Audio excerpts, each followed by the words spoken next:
Well, folks, welcome to one more edition of Politics and Random. Egberto, Willies, your host. Thank you so kind for being part of the show. We are going to have a great show for you today. As usual, hey, folks, how are you doing this afternoon? Yes, yesterday I had a tape live show with Tim Danahy, one of the great supporters of the country, great supporters of activism, great supporter of the program. And we had for about a 50-minute conversation. I hope you guys enjoyed it. I surely hope you guys enjoyed it. Why was I missing yesterday? Well, my sister from San Diego came to visit us over the Memorial Weekend. And I can tell you that I'm happy and ecstatic that I'm seeing my sister in a long, long time, several years, since before Ashley's first stroke. I hadn't seen her in person. We talked on the phone, but I hadn't seen her. So both my sister and my brother-in-law are here. So I'm very happy. Yesterday, I had to go pick him up at the airport. So all's good, all's good, all's good. Anyway, folks, we are going to have a great show for you today. Title of the show today is Let's Separate Perception from Reality in Our Economy, and the private sector dispensing dialysis kills. Okay, we're going to talk about that. But before we get started, of course, I got to go ahead and say, welcome aboard. Eric Hayes is in the house. From where again? Kingwood, Atascocita, Texas. Bridge MCP is in the house. From where again? Binghamton, New York. Welcome aboard, Bridge. Great to see you here. E2247 has the numbers for us, and we'll go over those numbers right after I introduce everybody else. We have, as usual, J. Ray. El Senor Ray is in the house. How are you doing, Ray? Great to see you here. He says, hola, peeps. We also have in the house, para ver, Paul Fleming from Atlanta, Georgia. J. Ray. Ray is from 3rd Ward here in Houston. Got to remember where everybody's from. We also have Paul Fleming from Atlanta, Georgia. Michael Rudnin from Brooklyn, New York. And we have Lee Grant from Montgomery County. Melanie Keelan from Barcelona, Spain. And of course, IVQ. I think I named AVQ already. Did I get everybody or did I miss somebody as you guys come in? I'll call you out when I see you. Anyway, folks, great to be here. All right, let's go ahead and we are going to get started. We're going to get started with the numbers. Let's get to E2247, who diligently gives us the numbers every single day. Thank you, E2247, for that. I'm scrolling up to find your numbers, E2247. I'm going to have to kind of do a search here because I can't find it. A lot of messages already. Okay, I see it.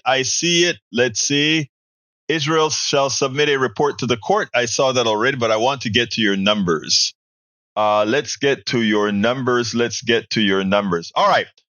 End the genocide. Send a message to Senator Markey and Warren, JFK Federal Building, Cambridge, at Sudbury St. Street, Boston, Massachusetts. Okay, we will. All right, there we go. Day 231 since 7 October 2023. At least 35,800 Palestinians killed, 91 persons more than day 229. At least 1,011 wounded, 90 persons more than day 229. 115,811 casualties. We also have 811 casualties, which is equal to 501 per day of an estimated 5,385,012. 2% of West Bank and Gaza Palestinian population with 35,800 Palestinians killed. Averages 155 murdered per day. 38,000 are kids and women. I think it's higher than that, but we'll stick with those numbers. Were the U.S. to be in that situation of Palestine now, 231 days into the genocide by Israel, U.S. would have proportionally killed 7,236,386 people. That is sad, but that is the reality. All right, raw story for Michael Rodnin. Trump claims 25,000 people attended his Bronx rally. New York PD says it's much less. Fox News reports that Trump's campaign originally put the estimate at 3,500, but upped the number after the event. The Guardian reported Hugo Lowell reported Thursday that night that moments before the former president was slated to appear, at line of about 1,000 people stood outside the official rally space. Kind of surprised that Trump even got a few thousand people, as his efforts to draw crowds to the courthouse were met with crickets. And, it's all a setup. But we also have to remember, if you notice some of the people that they interviewed, I don't know what's wrong with our media. Our media is defective because they make those people who spoke at that rally seem to be representative of the Bronx, New York, which is a complete fallacy. The media can actually influence politics with bad reporting, and that is something that needs to be taken care of. But then again, that's why you have politics done right. Then again, that's why you have Mother Jones. Then again, that's why you have papers like the Daily Kos, or papers like many of the others. I can't think of the one that I really like as well, run by a woman. What is that paper that I like? Anyway, well, I'll think about it later on, and when I remember it, I'll talk about it. Okay, we have Michael Rodnin says, this is a repeat from yesterday, which I wasn't there live, but let me go ahead and repeat it because you guys come first. It says, repeat from yesterday. New York Magazine, Trump plays a racist hits at New York trial. Trump said after he exited the courtroom, the judge hates Donald Trump. Take a look. Take a look at him. Take a look at where he comes from. He can't stand Donald Trump. He's doing everything in his power. Juan Merchang, born in Bogota, immigrated from Colombia with his family when he was 6 years old and grew up in Jackson Heights, Queens. Merchang worked his way through college, graduating from Baruch College as an undergrad and receiving his law degree from Hofstra University School of Law. In 2016, Trump criticized Judge Gonzalo Curiel, who presided over a group of civil lawsuits against Trump University, the former president's for-profit educational program that was accused of being fraudulent, which it was. Trump called Curiel a hater and suggested that he couldn't be impartial in the case due to his Mexican heritage. Two from the comment section. Trump began his political career with his racist Central Park 5 campaign and moved on to his racist Bertha campaign, then banning Muslim immigrants.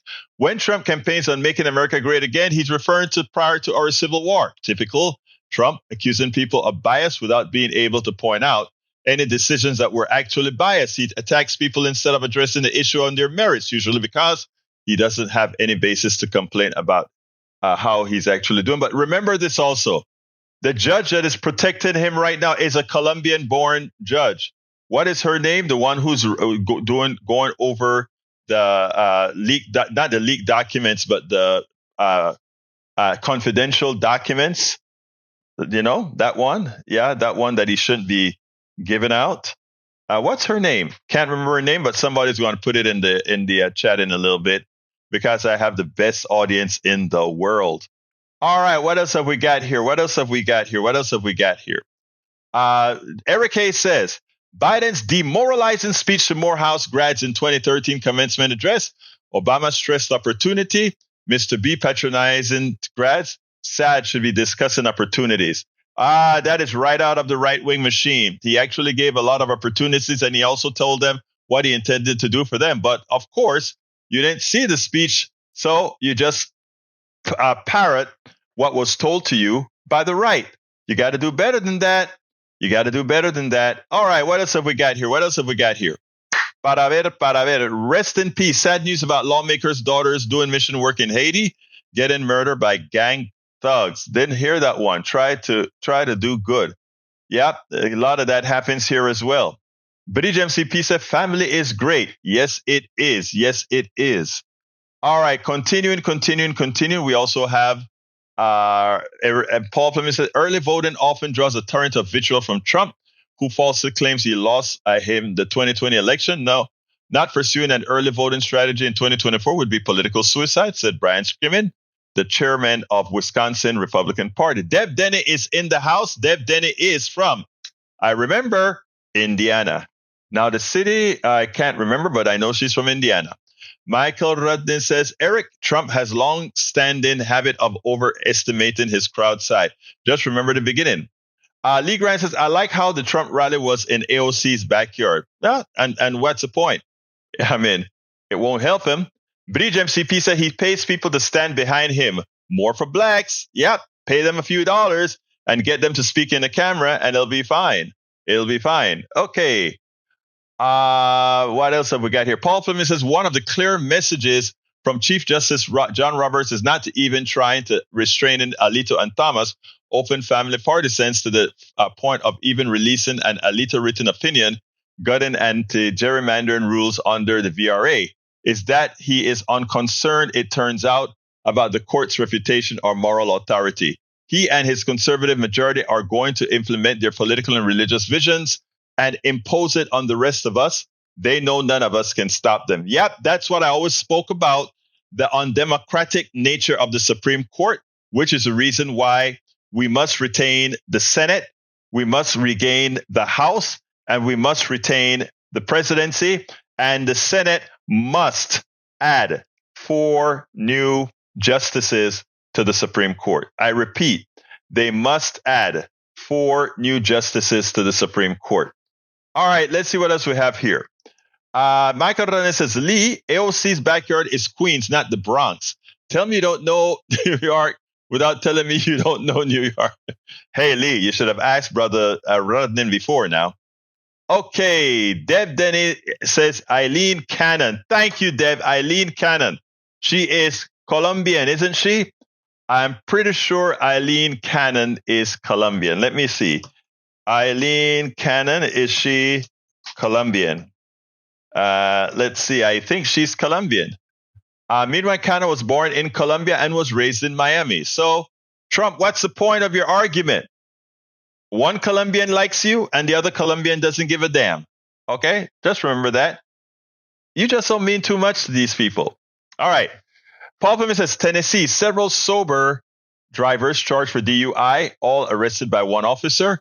He estimated he lost $15,000 in lost wages due to being arrested for a crime for which he was always innocent. I think they need to take care of that. They need to fire that guy. All right. Paul from Poston, that feels premature, had a knee-jerk reaction to your comment. Then check the article. This officer will soon be fired from this press, right? From the article. Now, a WSM W4 investigation found the officer who arrested him has also arrested other sober drivers. You'll see the full investigation on Thursday. All right, let's get to our first video concerning the dialysis problem. We're going to do that right this minute. So let's go ahead and get busy right now. Let's go ahead and do that dialysis story right this minute. Let me tell you some of what I feel. There are a lot of people doing a whole lot of good work, a lot of research going on by independent journalists throughout our country. There are a lot of students writing and doing a lot of research papers, etc. But if you read the New York Times or the Washington Post or any one of the major newspapers, the Houston Chronicle, there are select numbers of articles that you're going to read, that you're going to have to. All those articles go through the producer network within that particular company, New York Times or whatever. And each of those companies have 2 things that are important. Their first of all, their bottom line, and then their ideology. If you take a look at a paper like the Houston Chronicle, you won't see very liberal stories or stories that would have a liberal bent. If you take a look at the New York Times, I know a lot of conservatives like to consider the New York Times the progressive paper of record. It's far from that. At best, most of us progressives consider the New York Times a center-right paper. In other words, it's always towing the line. And to put it bluntly, it tows a very neoliberal style mindset. So therefore, there are a lot of other rags around. I mean, we have the Nations magazine, Mother Jones, we have Daily Kos, you have the independent blogs that I write. You have a lot of people doing a lot of research and good work out there. Why is that important? Because stories that many haven't heard of, many don't understand, many don't see, these get covered. One of the things that I do at this program is many times amplify other stories from rags most people never heard of, don't read, but that are reputable with the information that they have and has a whole lot of backing in said information. And this particular article tickled my fancy yesterday from Mother Jones, and it had a well-researched article. It's a very long article, and the person who wrote the article, it's clear they put a lot of effort into getting their data and getting all this information. Why do I preface it that way? Because one of the reasons we want folks to see these things is that in our healthcare system, whenever we try to make major changes, it is hard. And why is that hard? Because at any given time, most people are relatively healthy. So they are not in contact with the healthcare system on an hourly basis, on a daily basis, etc. So you go through the pain of being with the system for a few hours, if you're lucky, a month or a year. But otherwise, it's just a thing. So you don't get a chance to see those people who have to be chronic users of the healthcare system because of their condition. But the one thing that we know is that at some time, most people at some part of their lives will have some sign of chronic use of the system. And when you get there and it's not there in the right form, it can be devastating. I have a wife with lupus, a wife who just got shingles, a daughter that's had 2 strokes. I stay away from the hospital system, maybe stupidly, but I do, because from the healthcare system, because I have some prejudices against how the system treats people like me. Now, that said, this article about dialysis really was difficult to read. And why is that? Because we have a system that for the most vulnerable people, it can be very unfair and it can be very inhumane. And the story that Jack started about was Tommy's story. And Tommy was somebody that went in, goes to dialysis treatments 3 times a week. But the one thing he is somebody who wanted to make sure that the people who are giving him this dialysis were doing a good job. And because he complained, he was referred to or called belligerent. And under the law, they were able to deny him care. So ultimately, what happened to Tommy in this system is that Tommy had to wait till he's near death each time from not having dialysis for days, go to the emergency room to get cleaned out, and the cycle begins again. But none of the dialysis companies, and there are 2 major dialysis companies, DaVita and a German company of which I can't recall the name right now. They own 80% of the market. It's been corporatized, the entire dialysis system. Backstory. In the past, when dialysis just came out, there were few dialysis machines in the 60s, but there was a committee called the God Committee. And the God Committee selected the people around the United States who would be lucky enough to use the limited resources of dialysis machines. As time went on, supply caught up with demand, but it was still an expensive proposition, about $150,000 a year to be on dialysis. And by the way, all of this occurs because of patents and the commercialization of machines, all of that. I mean, the dialysis doesn't really cost $150,000 a year for a patient. But that's what is charged. That's what a capitalist system does to healthcare. But we'll tackle that a little bit further down. So the God Committee selected who got dialysis back in the 60s when it was invented. And after the 60s, when it was invented, we got the United States government in 1972 said, well, you know what? We are going to make kidneys a special case, and Medicare covers kidney dialysis. And then all these private companies sprung up to give dialysis machines. You know, your nephrologist had a dialysis machine, little companies had dialysis machines, and they were all able to, make a little profit on giving dialysis. The government was paying for it.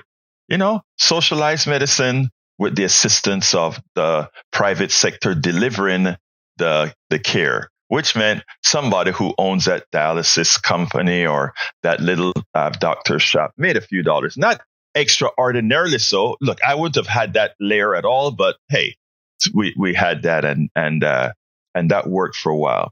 But then the government opened it up that said private investment companies and all of that could buy up and be a part of the game.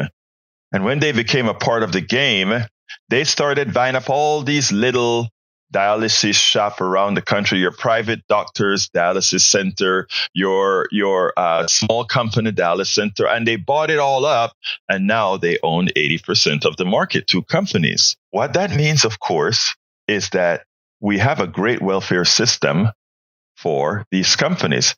They provide a service at officially no risk. If you have a sure payer in the government, right? What does that mean? That means you don't have any risk. But the idea behind big profits, if you follow the capitalist model, is that the reason you allow companies to have big profits is because it purportedly creates innovation with those profits. But again, if you don't have the risk, there are two things that happen when you don't have this risk. There's no real need for further innovation. Things are currently working fine. So what do you do next? The next thing you do is you say, all right, since we believe since this system says we want exponential growth. What exponential growth look like is the people who invest in these dialysis companies now, they may expect a 7% return every year. In other words, they want 7% growth, not return, growth. They want 7% growth every year. That's exponential growth. It's something that is not sustainable. So how do they do it? When you had these big companies buy up all these dialysis centers, now two companies own it. Again, the default state of capitalism is monopoly. They would try to tell you no. Government intervention stops monopoly when it prevents monopoly. So the default state of capitalism is to create monopolies. But how do you stop the monopolies? You create government intervention that mitigates capitalism to stop that behavior. That's not what has happened in dialysis. These companies control 80% of the market. And in doing so, the next growth state that they have is how, now that we own the entire damn market, how can we even make more money? And the way they do it is they say, okay, we used to have professional nurses like they have in Canada or Australia or these other countries. We used to have professional nurses that did the work. Well, professional nurses cost too much damn money. So now they have specialized technicians that's trained to do just that job. And for the most part, that works, right? Of course, until some patient has behaviors, etc., that only a professional healthcare provider can understand away from what they have to do in dialysis. So that's what they do to reduce their costs and to have more people, and to have more profits for the investors in these new companies that now control your dialysis.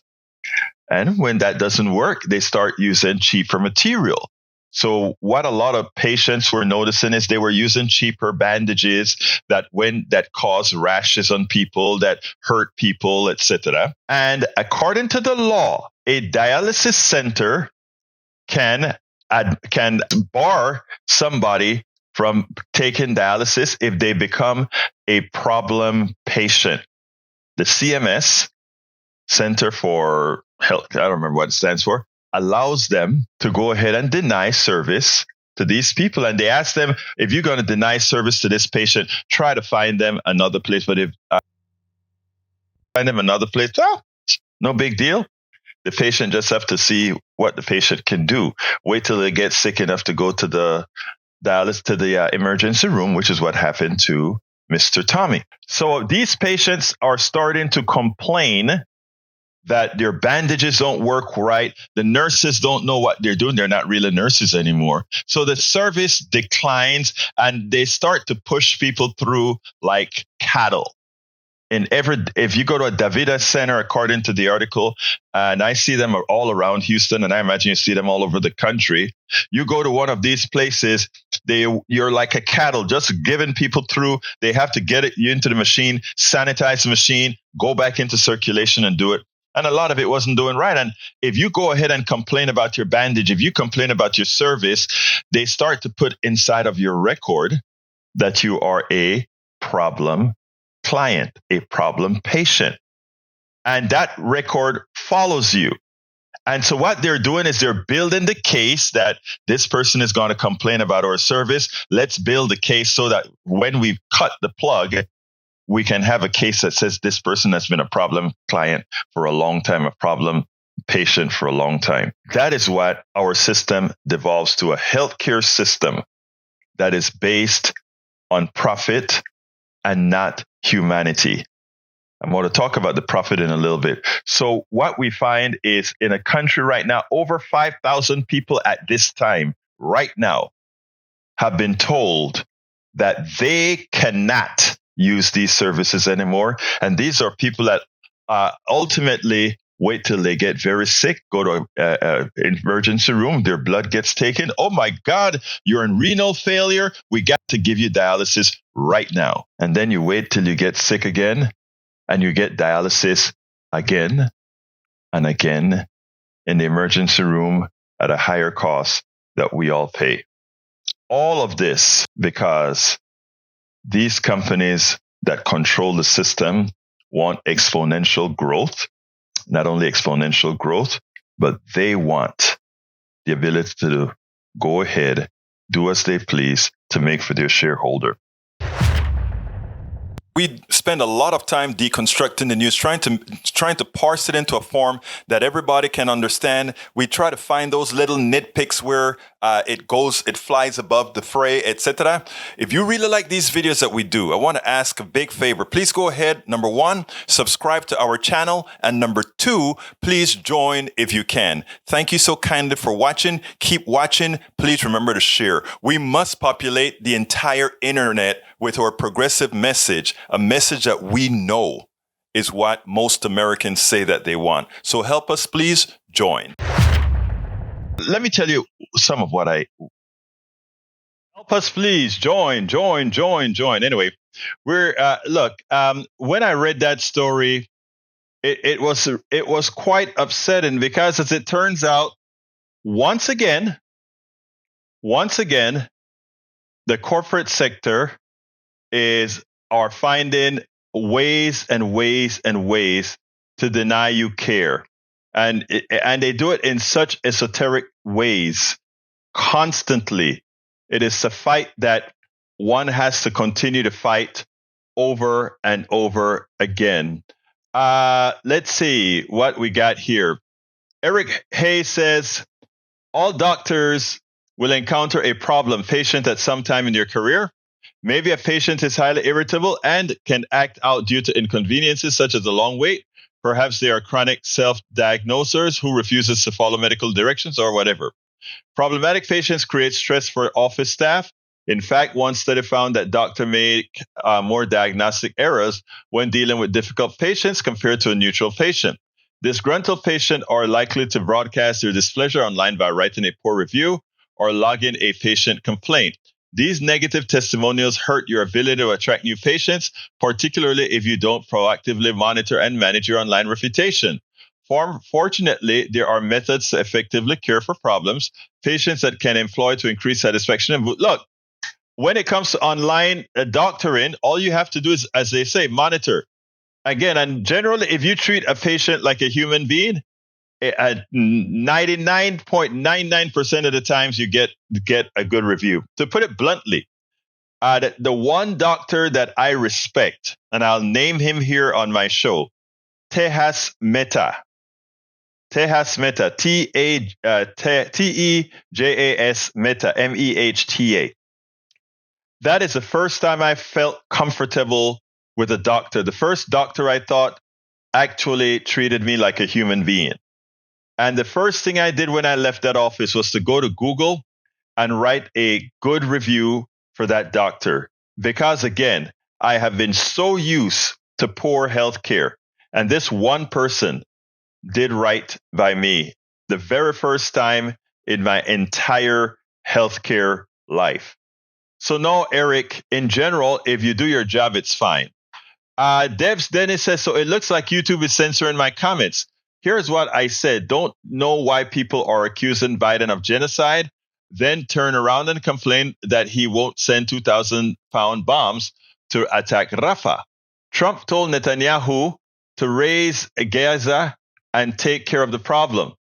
Attacking Rafah will be declaring war on Egypt, and SCOTUS is hearing a case which will take the teeth out of being able to break up monopolies. I know, but you know what? We'll take care and make sure that isn't a reality. All right.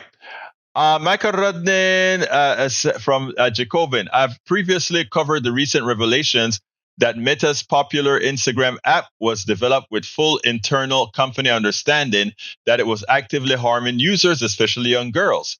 Google is facing two major state federal lawsuits, one over its maintenance of its search monopoly with gigantic payments to phone makers, including Apple, and another expected within months over its online advertising monopoly. Amazon is being sued by Federal Trade Commission to controlling online retail and its third-party marketplace, and even Microsoft has struggled with regulators in its drive to enlarge its gaming empire. Like I said, the default position of monopolies or of capitalism is monopoly. And the tenets tell you, two tenets, whatever the market will bear, and you care about nothing but maximizing the shareholder value. If you're maximizing the shareholder value, one of the things you do is you try to get rid of competition, and by all means necessary. And the only way to protect against that is government has to get involved. Government has to protect capitalism from itself, has done it many times, and it continues to do it. Why not just can it and create a free enterprise system with a hell of a social safety net? A lot better than capitalism. It's a matter of how it's implemented. All right, let's see what else we got here. Egberto, for the screen.global cost of tax advance, see how much it costs. I love those types of graphs because a lot of people just don't get it. They allow these people to snow them completely. Let's go ahead and put that on the screen, and it goes like this. The global cost of tax avoidance, estimated annual corporate tax losses, selected countries, billions of dollars. America, $188.8 billion loss because of tax cheats. China, $66.8 billion. Japan, $46.8 billion. India, $41.2 billion. France, $19.8 billion. Germany, $15 billion. Australia, $6.1 billion. Spain, $5.5. South Korea, $1.1. And United Kingdom, $1.1. I guess United Kingdom knows what it's doing. Amazing. I didn't put that on the screen. Let's go ahead and see if I can get that onto the screen. There we go. For some reason, I missed it. Okay, it's on the screen now. All right. So what else have we got here?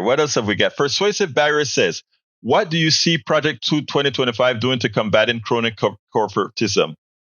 Project 2025 is not doing anything. In fact, it's increasing it. And I said I was going to do a project on Project 2025, but it's a lot of reading. I think it's like 600 something pages long. And I don't really have the time to put into that, but I'll try to find some synopses to work from. Okay. What else we got here? I'm scrolling up. I'm scrolling up. I'm scrolling up before I go to the next topic. Okay, Mike Cisak says, did Egberto say allow companies to have high profits? That's what a dictator says. No, that's exactly what I mean.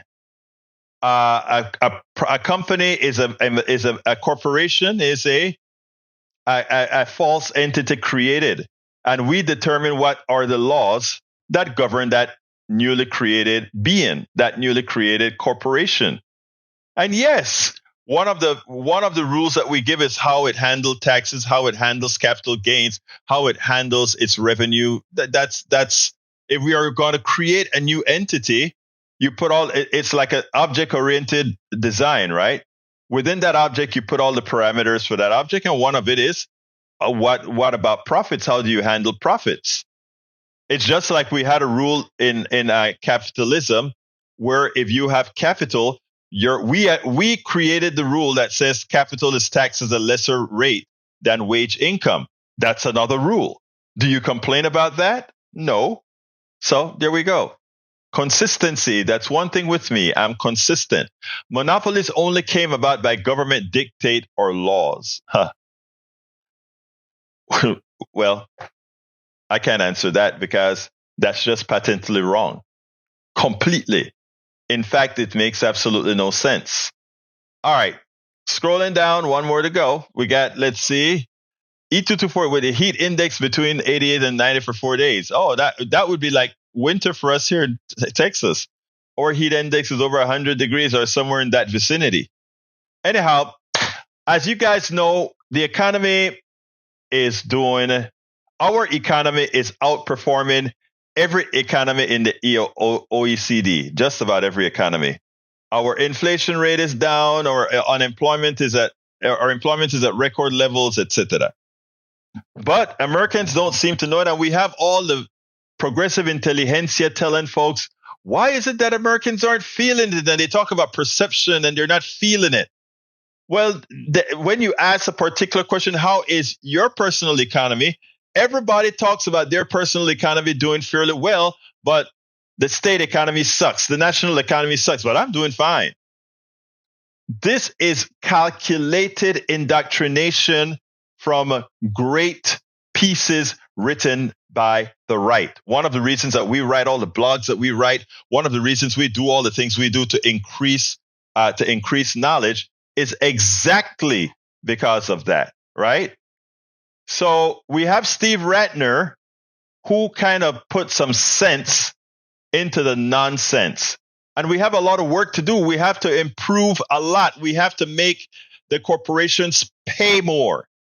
We have to let them pay more to people. We have to force them to pay their fair share in taxes. We have to force them to stop inflation. Otherwise, we will tax their inflation-driven profits right out of them and redistribute it back to the people they stole it from. That is what we must do. So anyway, let's go ahead and listen to Steve Ratner here, and then we will take it on the other side. And let Steve Ratner help us separate perception from the facts of this economy. Steve, good morning. So we can start with that idea of the United States being in a recession right now, which it plainly is not. We can talk about why so many Americans believe that. But let's talk first in your chart about where we really are. Yeah, Willie, it's really quite an extraordinary poll. We've seen polls before that show Americans having a more negative view on the economy. I've never seen one quite like this. These are the numbers you mentioned in your lead-in, that roughly more than half of Americans think we're in a recession. It is divided somewhat by party. More Republicans, 67% feel it, than Democrats, but even Democrats, 49% feel it. We've seen this kind of divergence before, and interestingly enough, it flips around with every election, not surprisingly. But here's the reality. The reality is the economy has basically been growing since COVID, except for a very small downturn here. Under Joe Biden, it's grown by 2.8% a year, which is actually slightly faster than it was growing under Trump, even before COVID hit. And so you can see every quarter we've had reasonably strong economic growth. So why people feel this is really quite a mystery.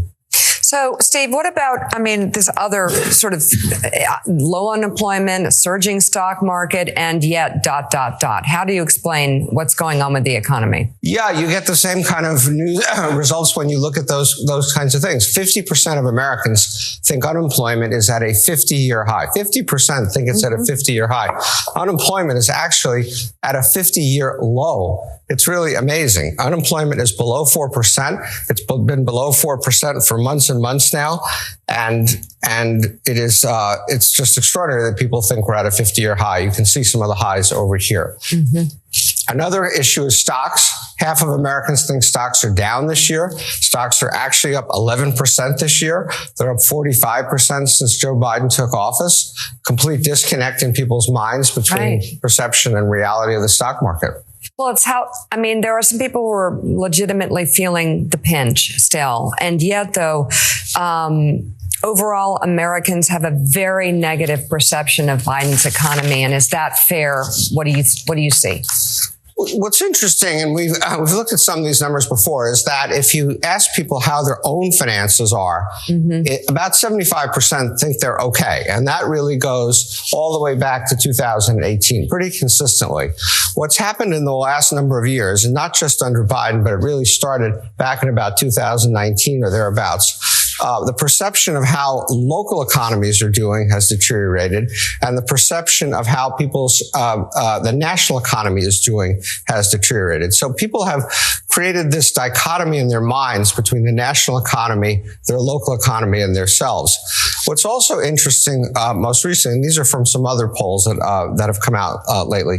What's also interesting is the way divergence between sentiment and approval has occurred. People's sentiment about the economy has actually been trending up. We had one bad number the other day, but we'll have to see if it's an aberration. It jumps around a little bit, but the general trend has been improving sentiment. On the other hand, Biden's approval ratings have been trending down. Now, there are obviously a lot of other things going on, particularly the war in Gaza and so on and so forth. But there seems to be now a spread between how people feel about the economy to some degree and how they feel about Biden.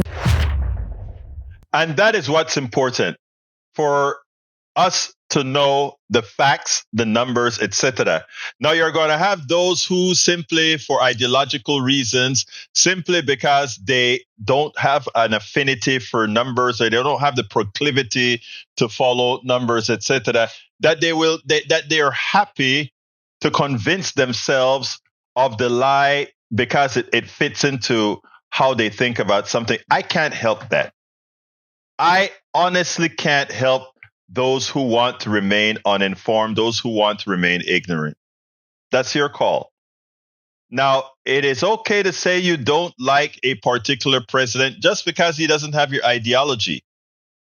But it is intellectually dishonest. It is ignorant to go ahead and simply ignore a reality, because then that puts your own character in question. That puts your own intellect in question. So remember that. Those are simply the numbers, and the numbers are there for all to see. It's not hidden from anybody. All right, Lee Grant says the appeal. No, I don't care to talk about the flag. I think the flag is a silly thing. Let's see what else we got here. We will see a recession called in October 2023 once Trump is elected. Biden admin has been cooking the books. Oh my God. How do you cook books of private companies? Please tell me. How do you cook the books of private companies? That it's an extensive part of all these things. Again, folks, ignorance is one thing. Willful ignorance is another. And Michael Rudnin nails it. The economy is doing good for the top 1%. The same people that Trump intends to represent again. Wrestling what was stolen by the 1% is going to be very difficult, but something that has to be done. We're going to have a wealth tax and many other types of these products. Anyway, folks, I don't have any more videos for the show.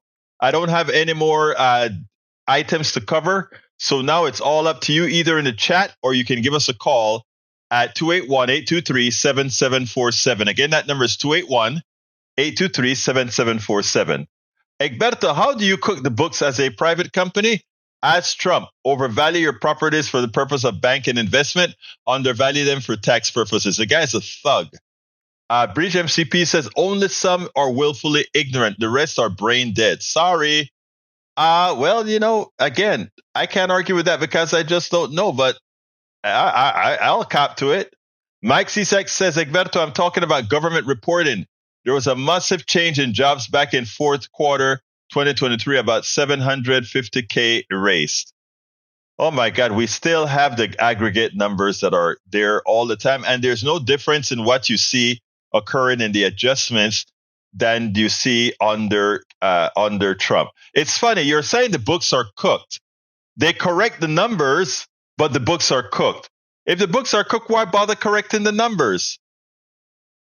Sometimes I wonder, many times I wonder about my brothers and sisters on the right. And when I say the right, I'm talking about the MAGA right.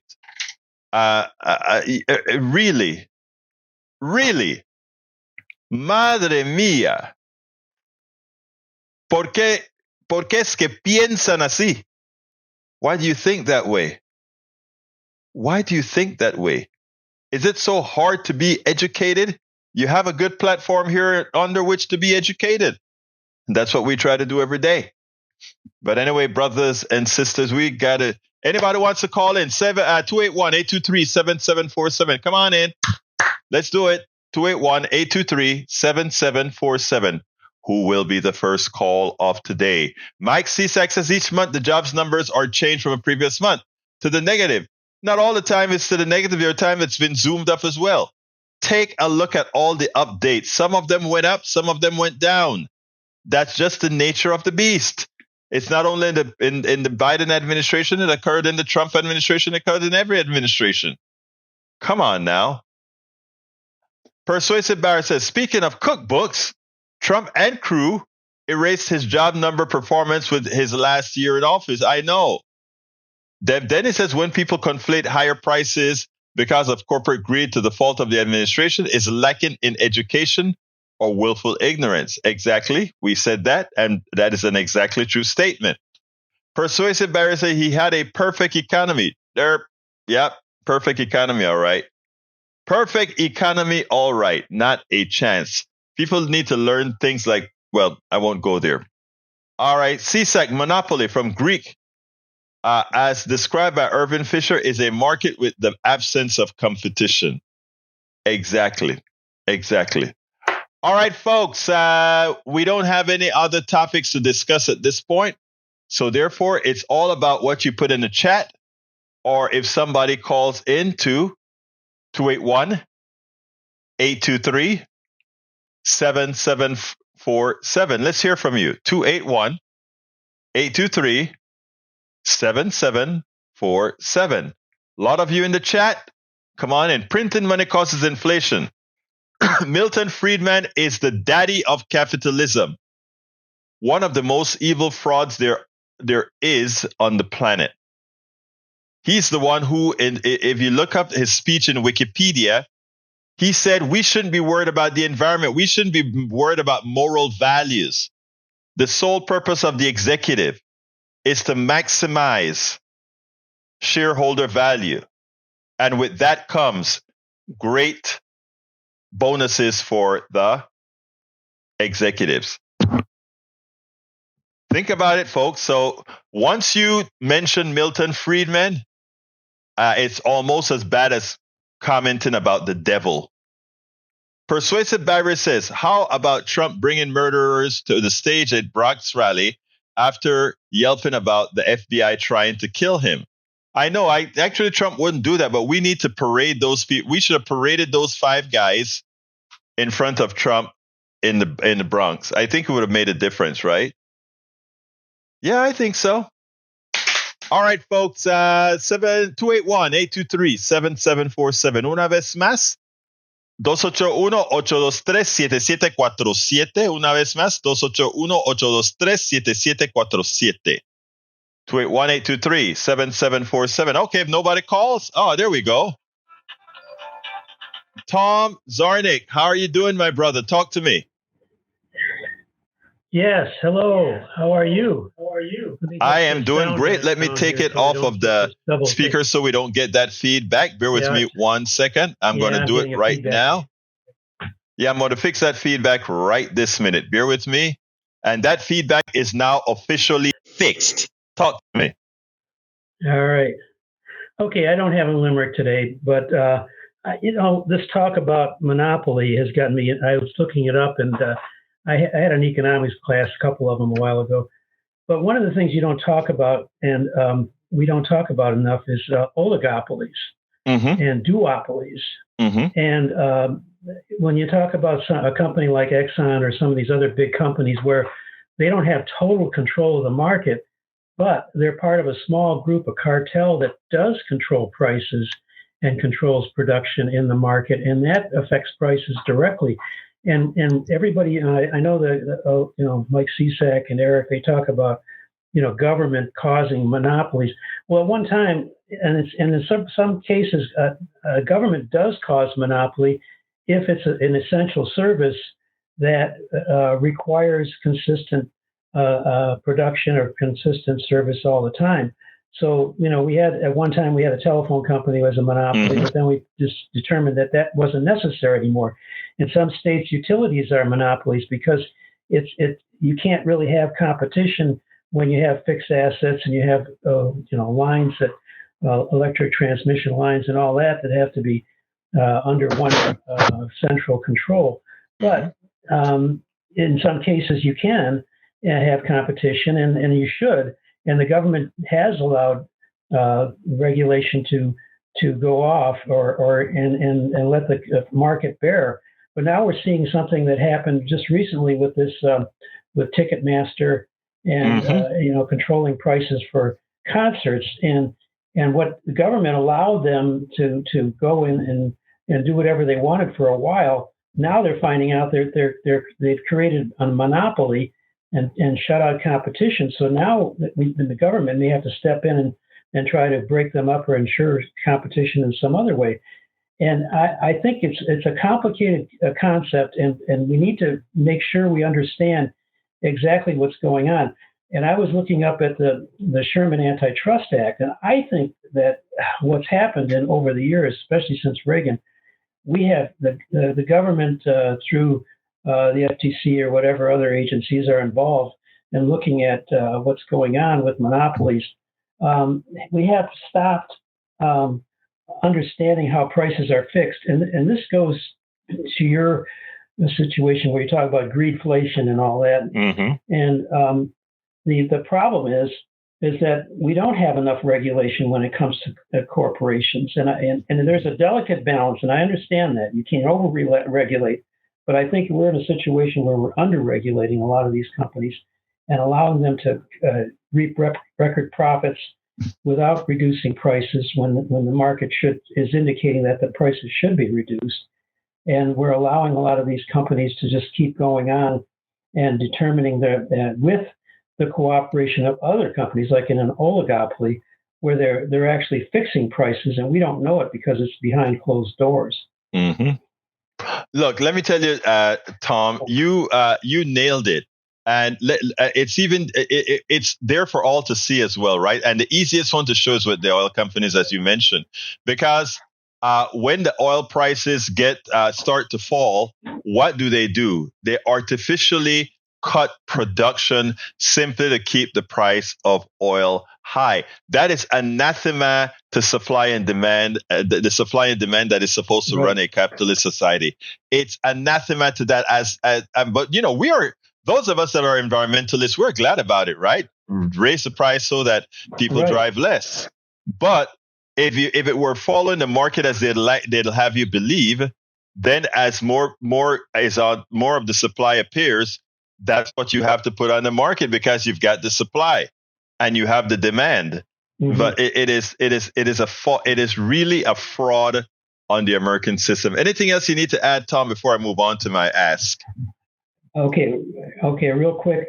I recently bought a chainsaw, a battery-powered chainsaw, and it works great. And I'm so glad I got it because the chainsaws I had were burning oil and gas, and they didn't work right, and I kept breaking down, and it was going to cost me a fortune to get them fixed. I got this new chainsaw. It was a couple $100, and it's got a battery in it, and it works great. So when you talk about, electric, using green energy, electric energy, recharge, I really enthusiastically have people check that out. I'm not sure about car yet, but these small devices, these tools that use batteries, I think they're great. Excellent. I mean, I think they're great too. I got me an electric one, but my latest drill was completely, well, I guess a lot of drills are battery, but yeah, those electric things are getting a lot more powerful and more storage capacity. Thank you so kindly. All right. Okay. Thank you, Tom. You have a great one, and we'll talk on Monday. Thank you. All right, folks, that was the one and only Tom C. He didn't have a limerick for us today, but at least we heard his voice because, that was the one and only Tom C. Hey, folks, support the program. How can you support the program? Many ways to support the program. The all-encompassing link to support the program is at politicsdoneright.com/support, politicsdoneright.com/support. If you want to see what you're supporting, if you want to see all the links and all the work that we do, both on social media, articles and books and otherwise, go to politicsdoneright.com/info, politicsdoneright.com/info. You can also become a patron. How do you become a patron? Go to politicsdoneright.com/patron. Patron is spelled Patreon. Patreon. Likewise, go to politicsdoneright.com/newsletter. Well, before that, go to politicsdoneright.com/books to pick up one of our many books. And what I'm going to do right now is scroll those books online that we're covering. What are those books? As I see it, Class Warfare, the Only Resort to Right-Wing Doom. Likewise, How to Make America Utopia, Take Away the Economy from Those Who Rigged It, and It's Worth It. How to Talk to Your Right-Wing Relative Friends and Neighbors. And lastly, but not least, Lose Weight and Be Fit Now. And then the most recent book that I wrote, Tribulations of an Afro-Latino Caribbean Man. Racism Didn't Stop My Smile, Hope, or Journey Forward. Anyway, folks, so you can go to politicsdoneright.com/books to get any one of my books. Let me put that in the link here. As well, you can go ahead. Here's the deal. We do a newsletter that comes out with what we're going to talk about the program every day, the KPFT program every day. You can pick up that news, or you can sign up for that newsletter at politicsdoneright.com/newsletter, politicsdoneright.com/newsletter. But if you really want to be a supporter to make sure we can continue doing this the way we must, go to politicsdoneright.com/newsletter and become a paid subscriber. It is like getting Politics Done Right a coffee a day. Mike Cisak says, Egberto, are you going to have a show on Memorial Day? I'll have a morning show on Memorial Day at KPFT 90.1 FM. You can see it the same way you watch it now, Mike, but I'll be having a live show on KPFT 90.1 at 6 a.m. Central Time on Monday. I'm not sure if I'm going to do the Memorial Day 3 o'clock show yet. It all depends on what the family wants to do. Like I said, my sister is in town and her husband in town, my brother-in-law from San Diego, and I do want to spend some time with them. But if I have dead time for that 1 hour, we'll do the show on at 3 o'clock. But I'm not sure if it's going to be live yet. There will be a show. I'm not sure if it's going to be a live show. There's always a show. I don't know, but thank you for being here, all of you. Thank you. I'll send my best to thank you for that, Mike Cisak. Look, I want to tell everybody, have a happy, safe Memorial Day. One more time, please support our newsletter at politicsdoneright.com/newsletter. Deb Denny says, Deb Denny, we'll read that later. I got to get out of here. Look at the time. My name is Egberto Willies. This is Politics Done Right, and you guys know how I end this baby. I am what? Out. We spend a lot of time deconstructing the news, trying to parse it into a form that everybody can understand. We try to find those little nitpicks where it flies above the fray, etc. If you really like these videos that we do, I want to ask a big favor. Please go ahead. Number one, subscribe to our channel, and number two, please join if you can. Thank you so kindly for watching. Keep watching. Please remember to share. We must populate the entire internet with our progressive message, a message that we know is what most Americans say that they want. So help us, please join.